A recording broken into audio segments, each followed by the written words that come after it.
Bien. Alors, ce matin, nous étions arrêtés à ceci. C'est ce qu'on appelle un bilan de puissance instantanée.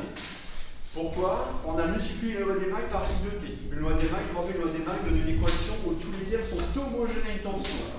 Il suffit de multiplier tous ces termes par le courant I pour avoir ici, vous voyez, ces produits tension-courant, tension-courant, tension-courant, homogène à une puissance exprimée en watts. D'accord? Et là, vous avez, vous voyez, une question relativement simple, la méthode est toujours la même. Multipliez la loi des mailles par I, vous aurez un bilan de puissance instantanée. À gauche, on retrouve la puissance qui est algébriquement fournie par le générateur. En effet, le générateur est en tension générateur, plage de tension de courant dans le même sens. Là, on a RI carré, qui est la puissance algébriquement reçue par la résistance. Ça, c'est également la puissance dissipée par les joules. La résistance conducteur une résistance qui va dissiper totalement l'énergie qu'elle reçoit sous forme thermique. C'est les 2 joules. Bon. Ensuite, ce terme-là, vous voyez, sous la dérivée, on a l'énergie, c'est l'énergie stockée dans le condensateur sous forme électrique. Et tout ce terme-là, vous voyez, c'est la puissance qui est algébriquement reçue par le condensateur. D'accord? Ça, c'est relativement simple. Ce qui l'est beaucoup moins, c'est le bilan d'énergie. Ouais. Il faut savoir passer de cette équation-là, ici où il y a 3 termes, à des énergies. Donc l'énergie qui est algébriquement fournie par le générateur, d'accord, sur toute la durée de charge du condensateur, mais également calculer l'énergie qui est algébriquement reçue par la résistance et par le condensateur sur toute la durée de charge. Donc on y va, c'est le 8e et dernier temps de ce paragraphe. Pour la charge du condensateur, petit 8, bilan d'énergie. Petit 8, bilan d'énergie. Bon. Voilà. Donc là, point méthode, on va le noter. On effectue un bilan d'énergie sur toute la durée de charge du condensateur. Donc on effectue un bilan d'énergie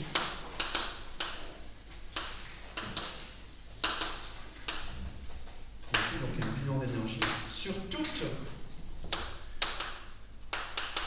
la durée de charge du condensateur, toute la durée de charge du condensateur. Bon. Et pour cela, on va intégrer le bilan de puissance entre 2 instants, entre l'instant initial et l'instant final. Et on va considérer que l'instant final correspond à t qui tend vers plus infini. Alors pourquoi intégrer un bilan de puissance? Puisque vous savez, rappelez-vous, ici, la puissance instantanée, c'est la dérivée temporelle de l'énergie. Donc si je veux isoler l'énergie, vous voyez, la puissance, c'est la dérivée de l'énergie par rapport au temps. Je veux extraire l'information sur l'énergie. L'énergie, dans ce cas-là, sera donnée par une primitive de P par rapport au temps. Donc si la puissance, c'est la dérivée de l'énergie par rapport au temps, l'énergie vous sera donnée par, ici, une primitive de la puissance instantanée P de T. Donc pour passer d'une expression homogène à des puissances, je vais intégrer. Alors là, quand je vais intégrer, je vais préciser les bornes d'intégration. Il faut que je précise mes bornes d'intégration. Et je vais intégrer entre t égale à 0. Pourquoi t égale à 0? C'est l'instant au bout duquel je vais fermer l'interrupteur K. Et quand je ferme l'interrupteur K, un courant circule mon circuit. Et je sais qu'à t égale à 0, le condensateur, initialement, il est chargé. UC0- égale UC0 plus égale à 0. Et je vais prendre la borne supérieure d'intégration comme étant égale plus infini. Pourquoi plus infini? J'aurais pu prendre quelques taux, j'aurais pu prendre 3 taux, 5 taux. Je vais prendre plus infini pour des raisons techniques. C'est commode. Pourquoi c'est commode de prendre t qui tend vers plus infini? Parce que dans toutes mes expressions de I ou de UC, j'ai des exponentielles moins t sur taux. Et quand vous faites tenter vers plus infini, tout ça, ça tend vers 0. Donc ça, techniquement, c'est commode. C'est-à-dire qu'on va supposer une charge infiniment longue avec un tenté qui tend vers plus infini. D'accord? Donc on note point méthode. Pour cela, on intègre le bilan de puissance. On intègre le bilan de puissance entre t égale à 0 et t qui tend vers plus infini. Donc entre t égale à 0 et t qui tend vers plus infini. Même si expérimentalement, quelques taux suffisent. Mais nous, ici, vous allez voir, on va faire tendre t vers plus infini. Là, vous voyez, dans cette équation, qui est un bilan de puissance instantanée, j'ai 3 termes. 1, 2, 3. J'ai 3 termes. surtout ne pas mener les intégrations simultanément. On va les mener successivement. On va utiliser un terme l'un après l'autre. Donc on va d'abord estimer l'énergie algébriquement fournie par le générateur. Donc premier calcul, on va estimer l'énergie algébriquement fournie par, ici, le générateur. Donc énergie algébriquement fournie par le générateur. Bon.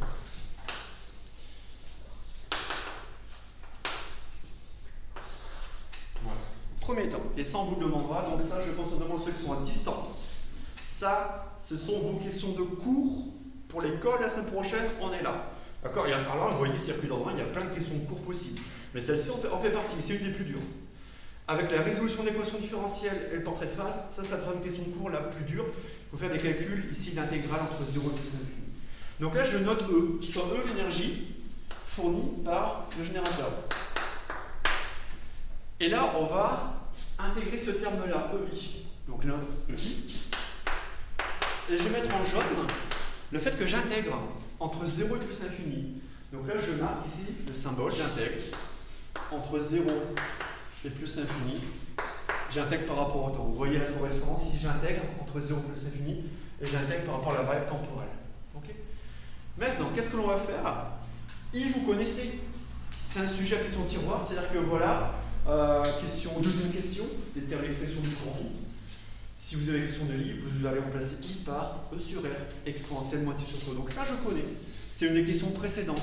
D'accord? Donc là, ça nous donne l'intégrale entre 0 et plus infini de E, et je note en rouge l'expression de I que moi je connais, on a établi ce matin.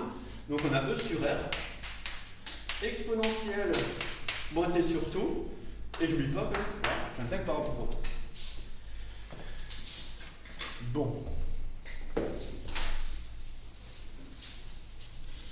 Alors, ici, alors pareil, ça faut le voir comme du Teddy, c'est une extension de Teddy. Qu'est-ce que je fais ici? Qu'est-ce que vous feriez ici? Arrivé à ce stade, la première chose intuitive que vous faites.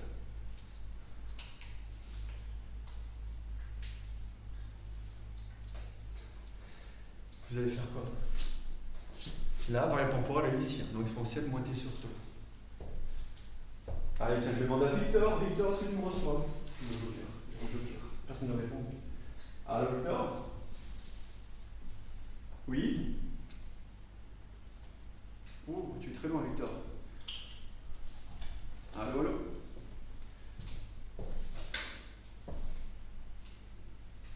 Oui? Non. Non, je passe. Non, c'est coupé. Ah. Est-ce que tu me reçois par contre, Victor? Est-ce que tu m'entends? Parce que moi je t'entends très très mal. Marque-le dans le salon textuel. Ah, oui, d'accord, très bien. Allô Victor, tu m'entends là? C'est bon? Je diminue un peu le son, parce que ça crée un peu.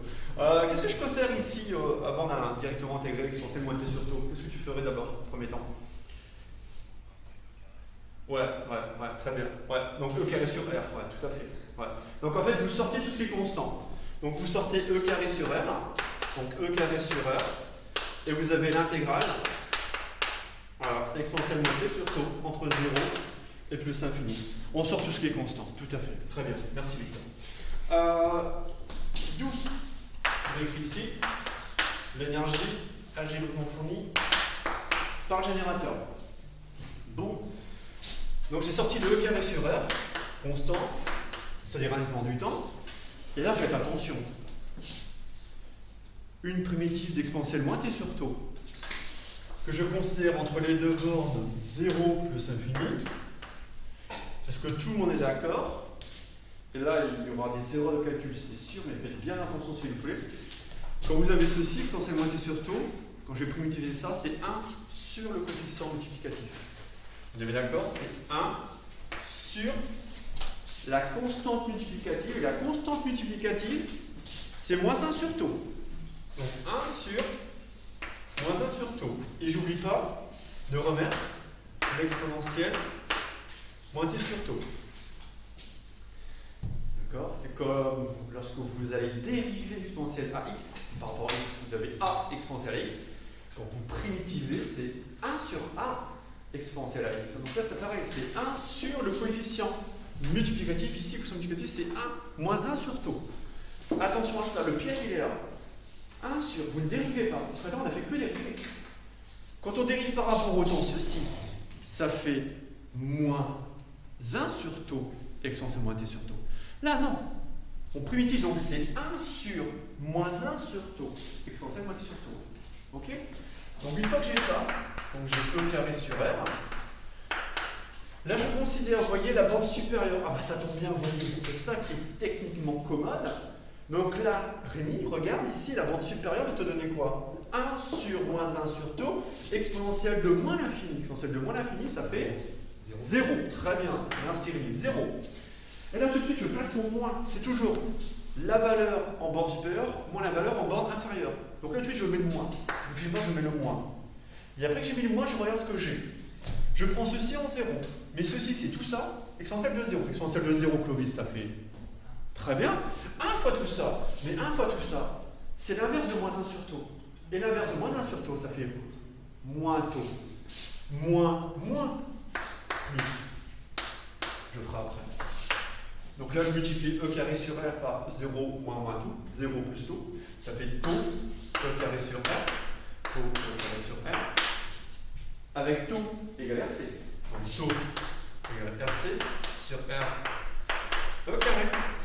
Je simplifie au numérateur et au dénominateur par R. On obtient CE carré.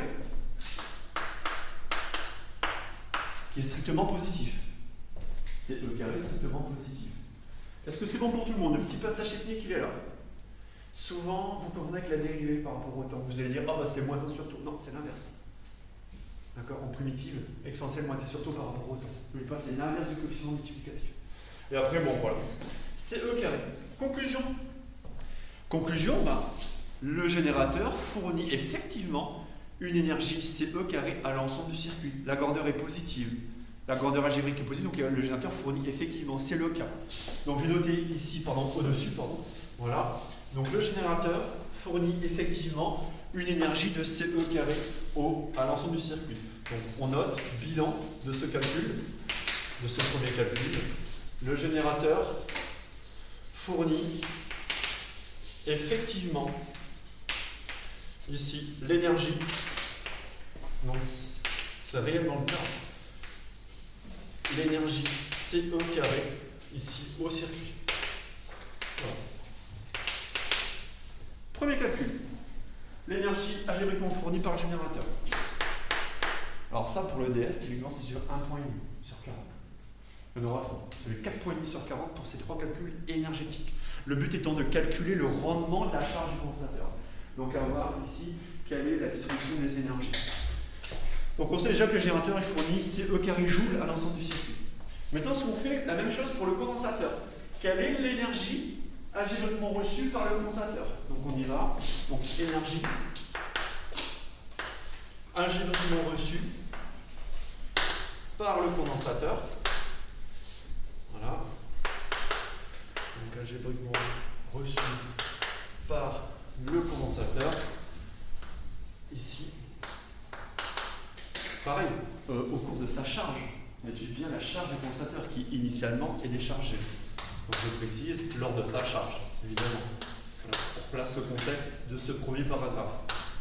Voilà.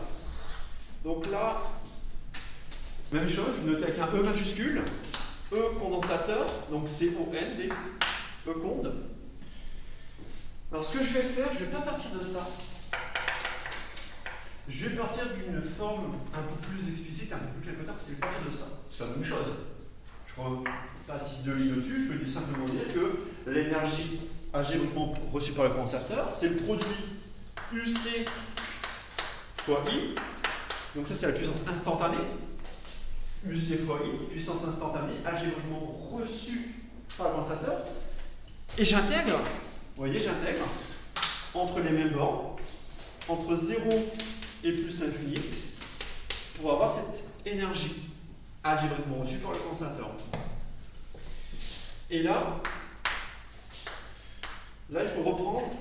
Je vais le mettre plutôt ici en haut, ce sera plus simple. Ici, en haut à gauche. Il faut reprendre les expressions de UC et I que vous avez préalablement établies. Donc, on a quoi? Donc, ici, on aura l'énergie. Ici.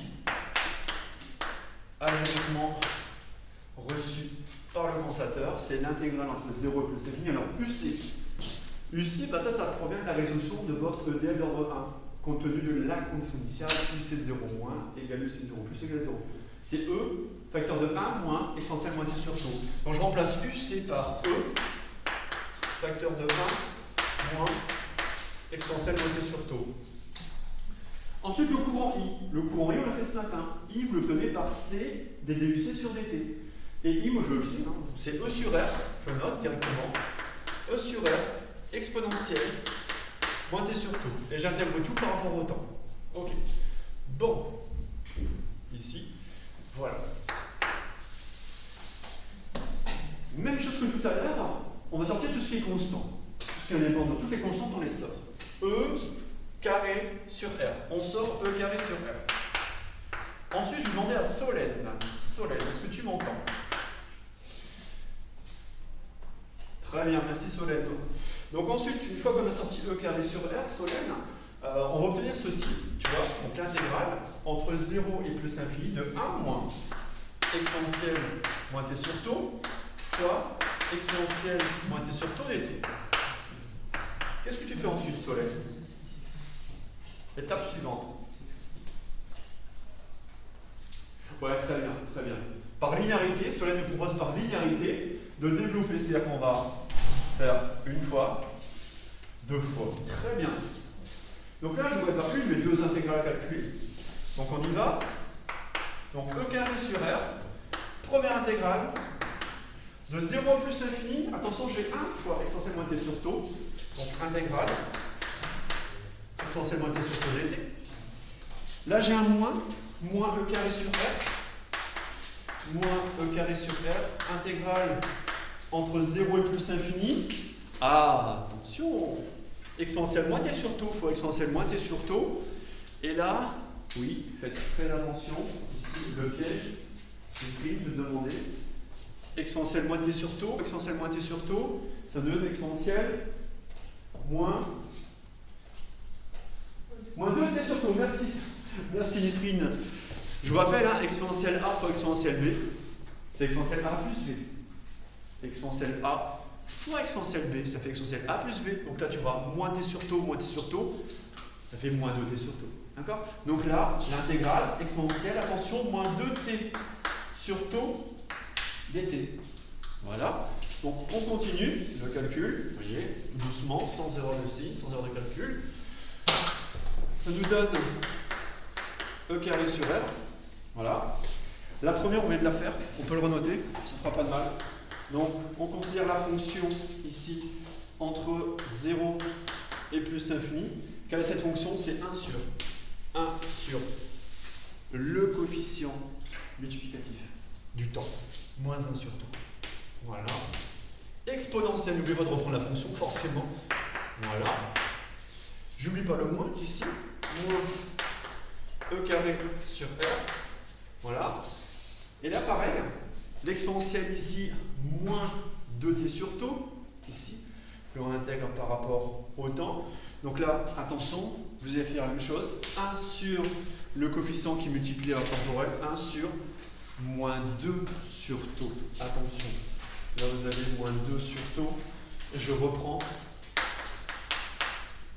Voilà, toujours entre la même borne, entre 0 et plus infini. Voilà. Et là, on va retrouver un E carré sur R. En plus infini, bah ça tombe bien, quand t est en plus infini exponentielle de moins t sur taux tend vers 0, donc j'aurai ce terme 0, ouais. Tout de suite je pose mon moins. La valeur plus infini, moins la valeur en 0, moins la valeur en 0. La valeur en 0, c'est exponentielle de 0, ça fait 1. Il va me rester uniquement l'inverse de moins 1 sur taux. L'inverse de moins 1 sur taux, c'est moins taux. Donc moins taux. D'accord? Ça pareil, ce calcul-là, il faut le refaire. Surtout ne pas relire. Pour ce qu'il faut le refaire. Moins, ensuite, second terme, E carré sur R. Pareil, En plus infini, l'exponentielle moins t sur taux tend vers 0, ça fait 0, moins la valeur en 0. La valeur en 0, exponentielle de 0, ça fait 1. L'inverse de moins 2 sur taux, ça fait moins taux sur 2. Donc moins taux sur 2. Voilà. Je simplifie, et je peux me rassembler, je peux factoriser. Là j'ai moins taux, ça fait plus taux. Et là j'ai directement moins plus taux sur 2. D'accord? Moins taux sur 2. Voilà. Donc là je factorise ensuite. Vous voyez, je factorise par E carré sur R, ici. Donc là j'ai moins plus taux, ici. Plus taux sur 2, moins taux sur 2. D'accord? Bilan. Il va nous rester taux moins taux sur 2, ça fait 1 moins 1,5. 1 moins 1,5, ça fait 1,5. Donc E carré sur R, E carré sur R, taux sur 2. Attention, ça c'est un taux, excusez-moi. Avec taux égale RC, donc on obtient E carré sur R, RC sur 2. Je simplifie numérateur et dénominateur par R. On obtient C, E carré sur 2, strictement positif. Bien. Cette énergie qui est agéniquement reçue, elle est effectivement. Oui.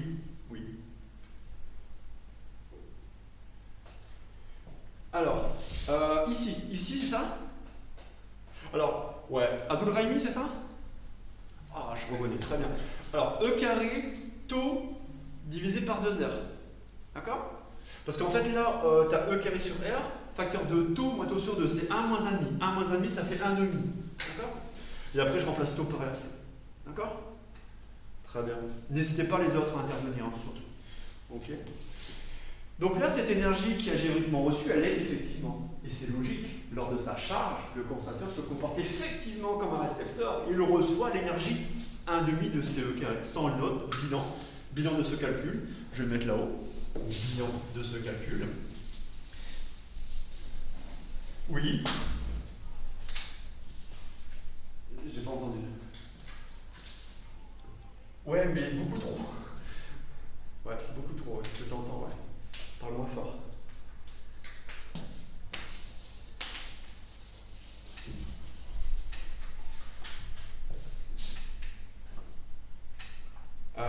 En facteur de quoi? Oui, tout à fait, oui, on aurait pu mettre en fait question, on aurait pu mettre E carré sur R en facteur tout de suite, tout à fait. Mais il ne faut pas l'oublier, moi j'ai fait exprès de le distribuer pour dire qu'effectivement, ce terme E carré sur R, il est présent pour les deux intégrales. Tu vois? Mais on aurait pu le mettre en facteur tout de suite, oui. Ouais. D'accord? Ouais. Voilà. Donc bilan, le condensateur se comporte avec un M, se comporte effectivement comme un récepteur lors de sa charge, c'est logique, comme un récepteur lors de sa charge. Voilà. Et il stocke l'énergie. Il stocke l'énergie 1,5 de CE carré. C'est-à-dire que là, déjà, on a plus ou moins en partie la conclusion finale. Le générateur il fournit CE carré. Le condensateur n'est capable que de stocker la moitié. D'accord? L'autre moitié, qu'en sera-t-il? Elle sera dissipée par effet Joule dans le restant. Donc, dernier calcul, on y va. Dernier calcul d'énergie. Troisième élément. Donc, ça, pour ceux qui sont distants, je répète.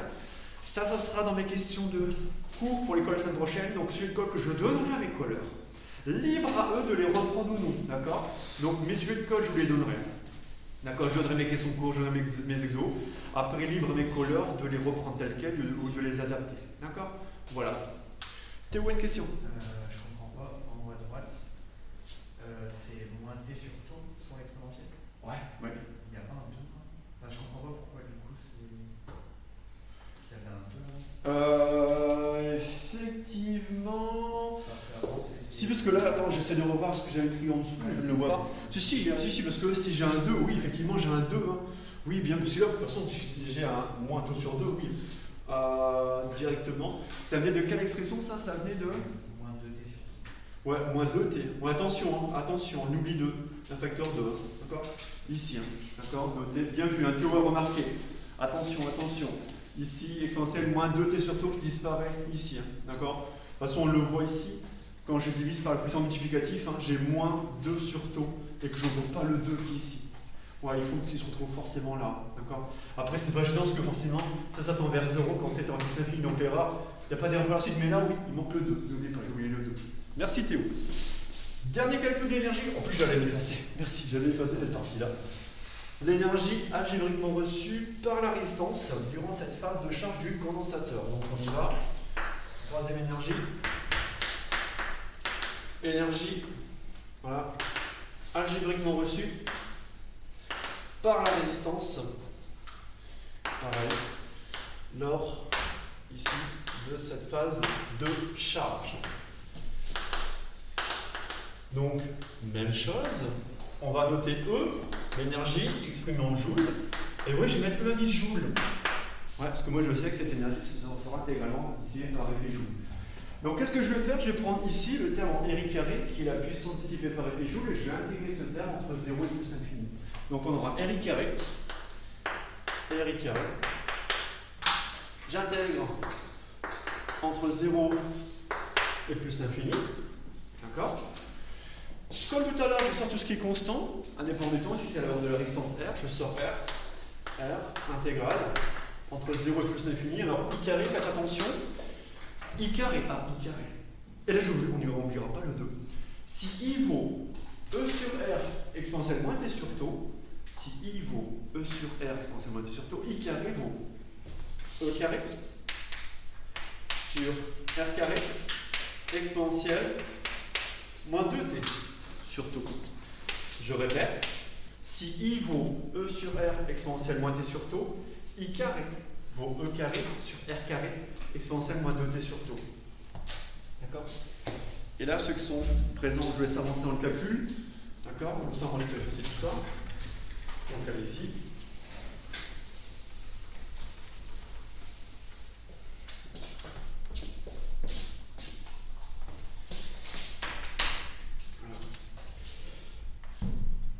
Allô Clément, tu me reçois?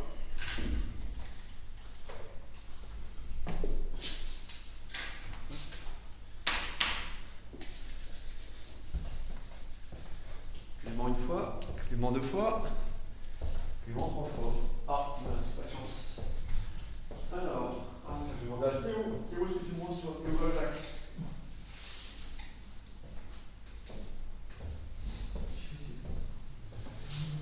Non, il y a Théo. Alors Théo, qu'est-ce que tu fais ensuite après pour ce calcul-là?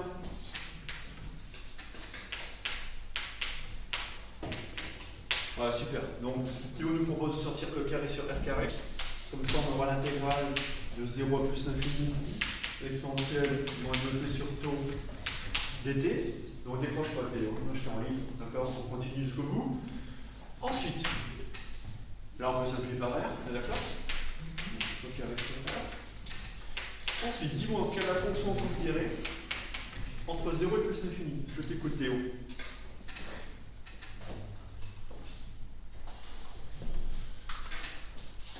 Super. Donc l'inverse de, très bien, moins 2 sur taux. Et là, je n'oublie pas. Ouais. Exponentielle moins 2t sur taux. Voilà. Nous propose Théo. Merci Théo. Et donc là, E carré sur R. Pareil, on prend la valeur en plus infini. Et on a à chaque fois l'exponentielle moins 2t sur taux. Ça tend vers 0 quand t tend à plus infini. 0 moins la valeur. En 0, exponentielle de 0, ça fait 1. Attention, j'ai un moins. Et là, vous prenez l'inverse de moins 2 sur taux, ça fait taux sur 2. Tac. Voilà. Donc, E carré sur R, moins plus. Donc, fois taux sur 2. Oh, j'ai plus mal. Taux sur 2. Donc, E carré sur R fois taux sur 2. Taux égale à C. Donc, on aura E carré sur R fois RC divisé par 2. On simplifie numérateur et débiteur par R, il va nous rester CE carré sur 2. CE carré sur 2. Et une nouvelle fois, c'est strictement positif. Bien ça, bien.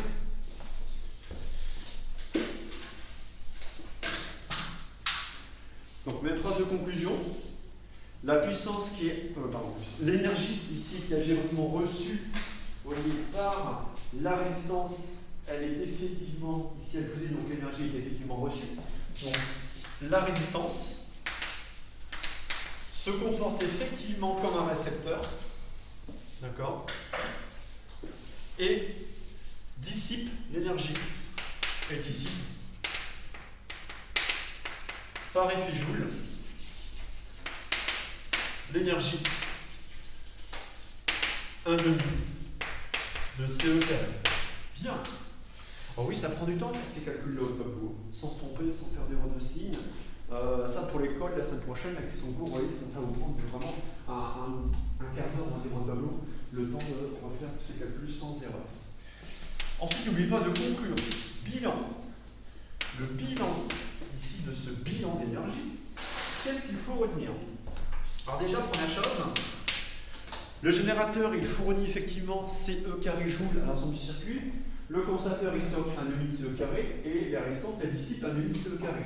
Ben, ça tombe bien, 1/2 plus 1/2, ça fait 1. Bien. C'est-à-dire que l'énergie qui est fournie par le condensateur, par le générateur, pardon, donc l'énergie fournie par le générateur, elle est stockée pour moitié dans le condensateur, et elle est dissipée pour moitié par effet Joule.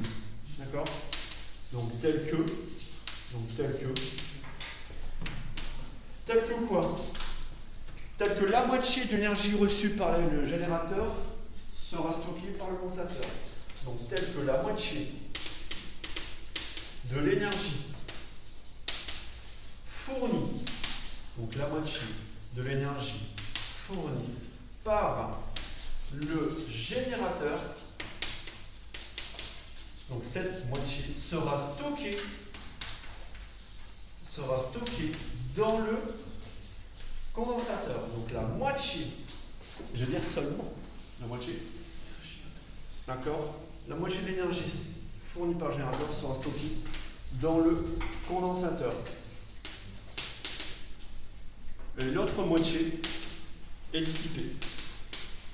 Donc l'autre moitié est dissipée par effet Joule. Et ça me permet de poser une question à Fatima.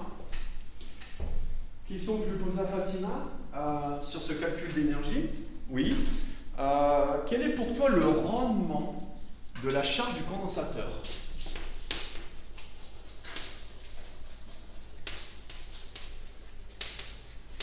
Donc quel est le rendement de la charge du condensateur? Sachant que le générateur fournit CE carré, la moitié stockée dans le condensateur, l'autre moitié dissipée par effet Joule dans la résistance. Ah, je pense qu'on était coupé.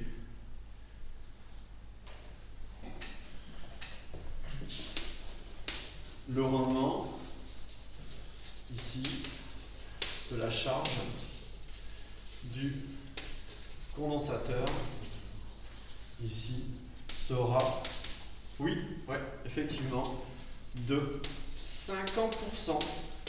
Voilà, un rendement de 50%, d'accord? Parce qu'on fournissait le carré et la moitié est stockée dans le condensateur. D'accord? Voilà, alors là, on était vraiment complet. Sur la charge du condensateur, on a été complet. Demain, on termine le chapitre. En fait, le chapitre pourrait s'arrêter là. On a vu toutes les techniques, mise en équation différentielle, portrait de phase, résolution, intensité, tous les graphes, les constantes de temps, le bilan de puissance, bilan d'énergie. On pourrait attaquer les exos. Demain, quand même en cours, j'attaque la décharge du condensateur. En fait, on reprend tout ça, mais d'un autre point de vue, où là, initialement, le condensateur sera chargé. Il n'y aura plus de générateur de tension. C'est lui qui fera office de générateur, le condensateur. Et on va établir une équation différentielle, la résoudre, portrait de phase, bilan de puissance, bilan d'énergie. Et ça ira beaucoup plus vite. Et on aura fini le chapitre demain. Donc là, ce chapitre sera au programme d'école de la semaine prochaine en tant que question de cours. D'accord? Est-ce qu'il y a des questions sur ces bilans d'énergie? Vous voyez, il faut les prendre ici successivement, un par un, une fois que vous avez fait. Oui?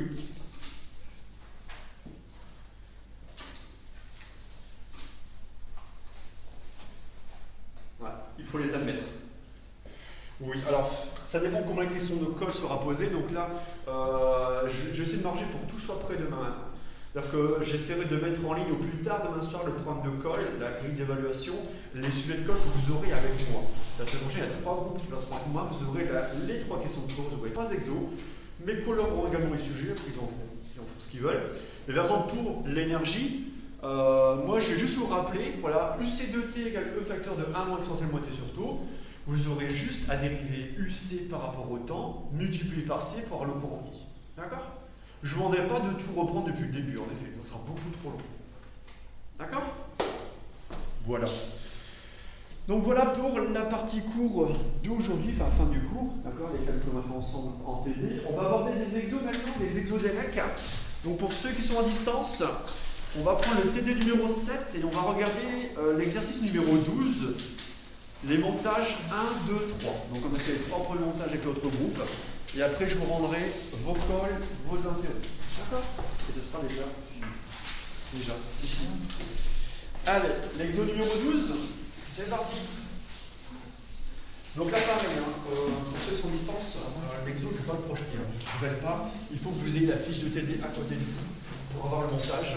Encore le montage, je ne vais pas le refaire non plus au tableau. Il faut vraiment que vous ayez la fiche de TD à côté de vous. Parce qu'il y a finalement pas mal de tensions et de courants qu'il faut déterminer. Donc je note au tableau.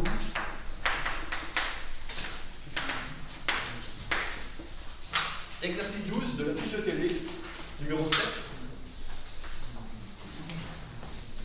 Montage numéro 1.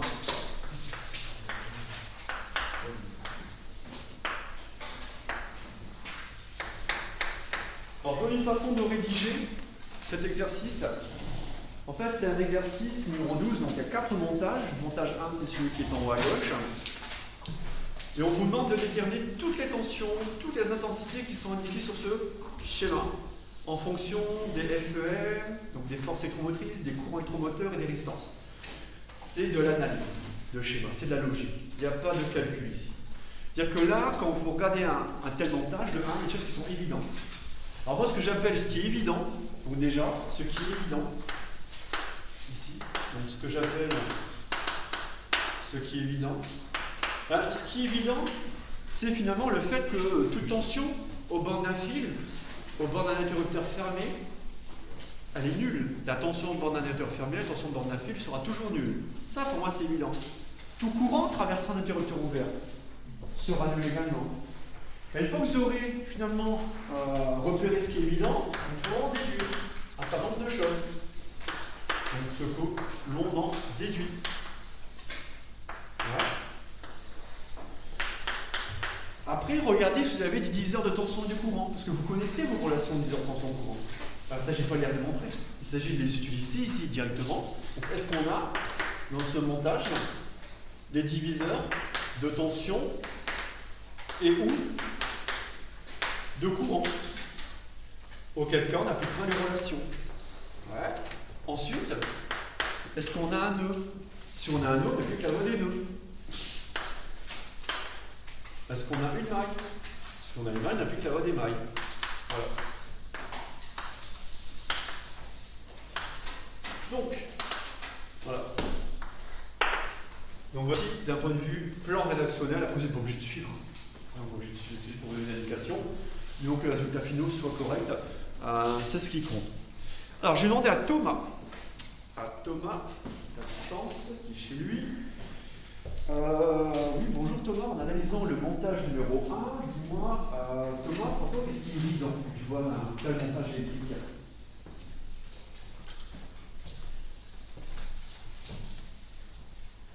Ouais, donc on repère le générateur de tension, FME, ouais, tout à fait.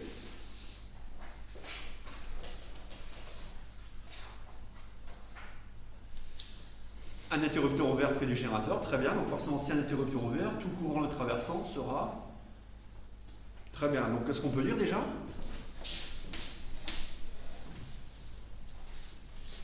Ouais, le courant I1, tout à fait, le courant I1 est nul, très bien. Le courant I1 est nul parce que même s'il traverse R soumise à tension UR, I1 traverse interrupteur ouvert, situé ici à gauche. Donc I1 égale à 0. Ouais. Si on continue, Thomas, la deuxième branche, qu'est-ce que l'on a? Un interrupteur ouvert. Super. I2 égale à 0. Ouais. Et troisième branche, on a un interrupteur fermé.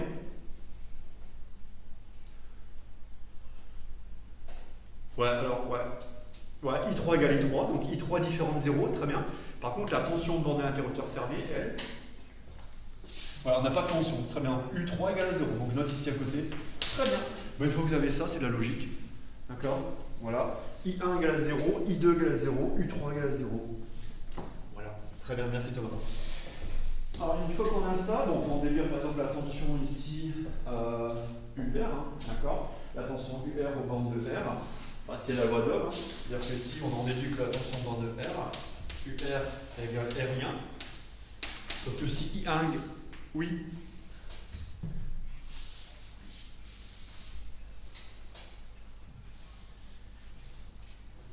Ouais, alors ça, très bien, ouais, tout à fait. Ça sera dans la loi des deux. Voilà, tu anticipes déjà. I3 égale à 0, ça sera dans la loi des nœuds. Bon, on peut le mettre tout de suite, hein, ça ne me dérange pas. Loi des nœuds, tu dis I1 égale I2 plus I3. Donc tu me proposes loi des nœuds I1 égale I2 plus I3, sachant que I1 égale à 0, I2 égale à 0, donc forcément I3 égale à 0. Ouais, forcément, si vous voulez un peu plus vite, oui, il n'y a pas de bruit. Vous voyez, j'ai mis ça en formation, vous n'êtes pas obligé de le respecter. I3 égale à 0. D'accord? Alors, je termine juste là, pardon, comme I1 égale à 0, si I1 égale à 0, forcément UR égale à 0. Voilà. Ensuite, est-ce qu'il y a des diviseurs de tension et de courant dans son montage, Nisrine? Tu vois des diviseurs de tension et de courant? Ouais, dans ce montage. Est-ce qu'il y a de résistance en série par ou par le même courant? Non. Est-ce qu'il y a des diviseurs de courant? Non. Non plus. Donc là, il n'y en a pas. Pas de diviseur de tension, pas de diviseur de courant. Loi des nœuds, bah, c'est Maxence qui nous a proposé cette loi des nœuds. Merci Maxence. Loi des mailles, je vous suppose la loi des mailles. Parce qu'en fait, il ne reste plus qu'une seule grandeur déterminée, c'est U1. On n'a pas assez à U1. Bah, là, la loi des mailles peut vous donner la tension U1. Tension U1 au bord d'un interrupteur ouvert, oui. La tension au bord d'un interrupteur ouvert, oui. Pas nul. Hein. Donc, loi des mailles, moi, j'oriente dans ce sens-là. D'accord, dans le sens horaire. Alors, si j'oriente dans le sens horaire, bah, qu'est-ce que je veux dire? En fait, si je fais ça, bah, j'ai simplement la FME qui est dans le sens de ma convention. Donc, j'aurai E.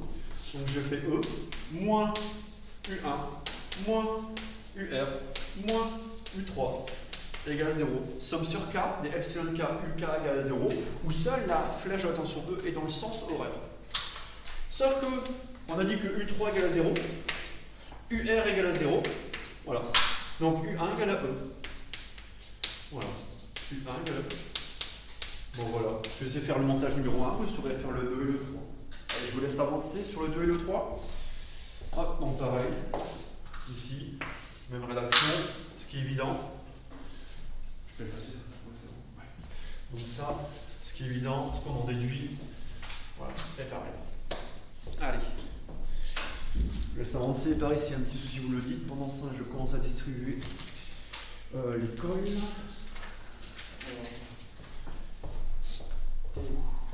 Ici,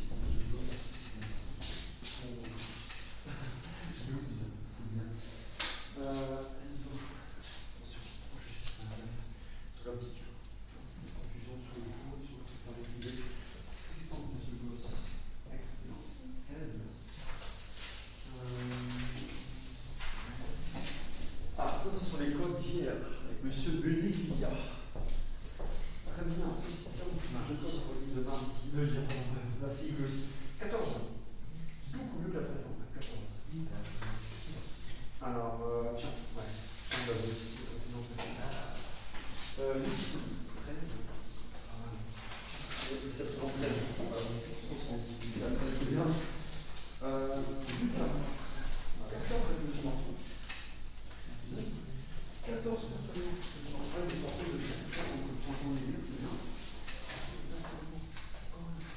la petite, c'est là que je vais dire. Pardon. C'est tout pour aujourd'hui, je crois. Non, mais 15 et Monsieur Miguel.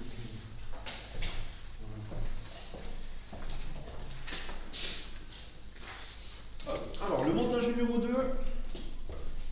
Qu'est-ce qui est évident? Alors, ce qui est évident, c'est le fait que le courant I2 est nul. Voilà. Donc, ce qui est évident, donc j'avance un tout petit peu.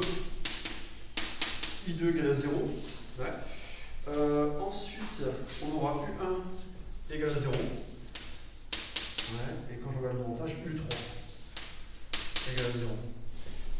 Ensuite, ce qu'on en déduit, est-ce que tout le monde voit que les tensions U2 et U3 sont les mêmes? On a deux branches en parallèle. Donc, on en déduit que U2 égale U3, branche en parallèle, sauf que si U3 égale à 0, U2 sera aussi égal à 0. Ouais. Ensuite, est-ce qu'il y a un diviseur ici de tension et de courant? Non, on n'a pas non plus. On n'a qu'une seule résistance, hein, ici. Maintenant, on va appliquer également la loi des nœuds.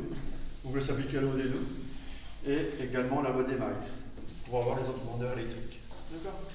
Voilà. Donc je laisse avancer également sur ce circuit numéro 2. Loi des nœuds. Donc somme sur 4 et epsilon K, UK égale 0, puisque la somme des courants entrants égale la somme des courants sortants.